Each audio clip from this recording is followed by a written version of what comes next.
Hey guys, so this is properties of logarithms, and this is from 8.4, day 1. So first you want to go over these 3 different properties that we have.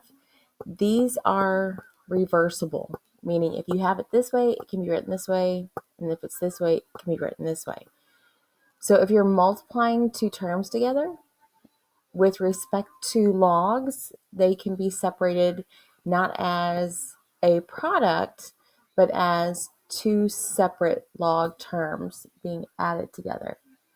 If you're dividing, you would subtract.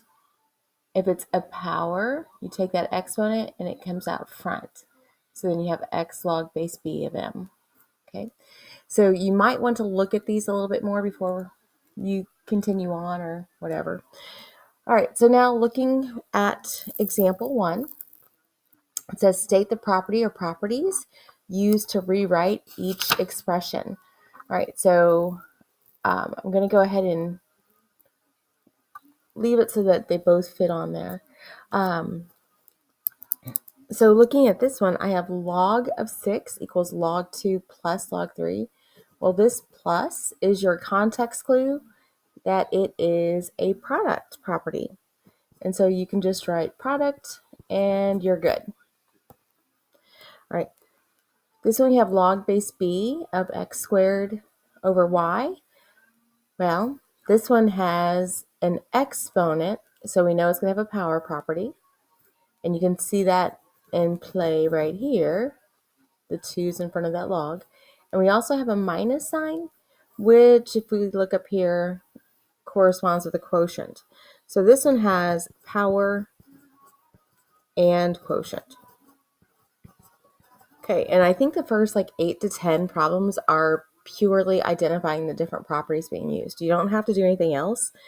You can look at this side, or both of them if you wanted to feel more secure and confident with your answer. I'm sorry. All right, looking at example 2, it says write each logarithmic expression as a single logarithm. Right, so in order to do this, they have to have the same base, and we are subtracting, which means I'm going to use the quotient property. So then this is log base 4. The first term is in the numerator, the second term is in your denominator. So it would be 64 over 16, and then 64 over 16 simplifies, so then you have log base 4 of 4. Now, we could evaluate this, but we're not being instructed to, so let's not spend the time doing that. Right. And now here we have 6 log base 5 of x plus log base 5 of y. Right, so I'm going to take this 6 and it's going to go right there because that's going to be your exponent using the power property. And then we have plus, so that means that we're actually going to be multiplying those terms together as well. All right, so I'm going to start with the power property. So we've got log base 5 x to the 6th plus log base 5 y.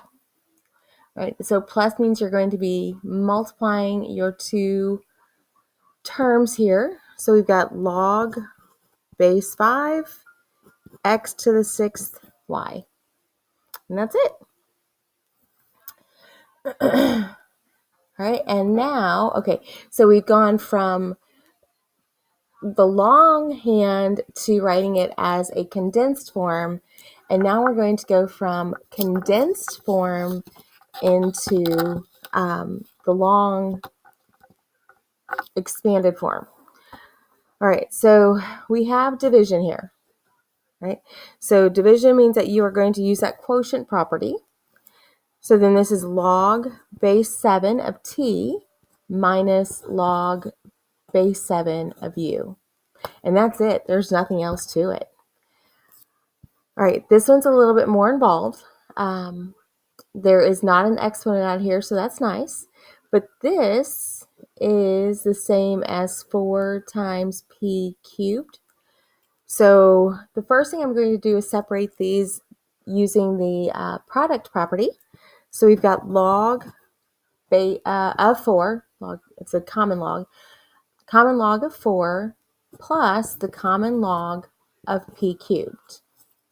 All right, this one's done, nothing else I can do with it. This one has a power, and I can take that power and put it in front of that log.